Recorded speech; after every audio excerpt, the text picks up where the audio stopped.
Hey guys, I decided to do my video over question number 3, Brainstem Respiratory Center.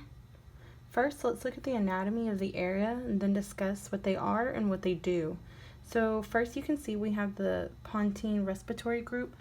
This is located within the pons. Then we have the medullary respiratory center, and here you see we have the dorsal respiratory group and the ventral respiratory group. So next, what is it that they do? The pontine respiratory group is involved with switching between inspiration and expiration, and the medullary respiratory center has the dorsal respiratory groups that help stimulate the diaphragm, and the ventral respiratory groups stimulate the intercostal and abdominal muscles.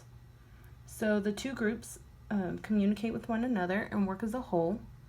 That is what's responsible for your breathing.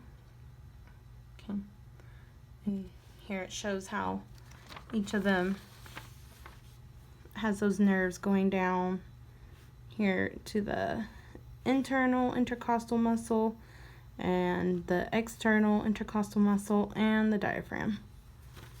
Okay, so then we have these motor nerves that send information to each muscle groups.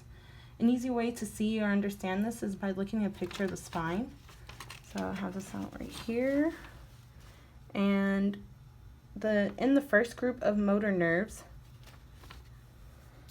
right here, C3, they go through C3 through C5, which has nerves that go to the diaphragm muscle. In the second group of motor nerves, they go through T1 through T11, which has nerves that go to the intercostal muscles. These are between the ribs and they help expand your ribs. This is very important for breathing.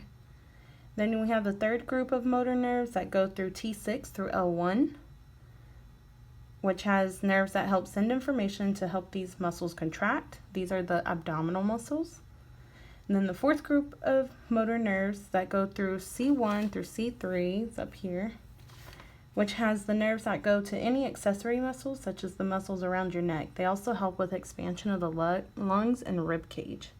So finally, after looking at how these groups work together, it is the respiratory center that decides how to balance the information coming in, and that sends information down to the motor nerves that control all these different muscle groups.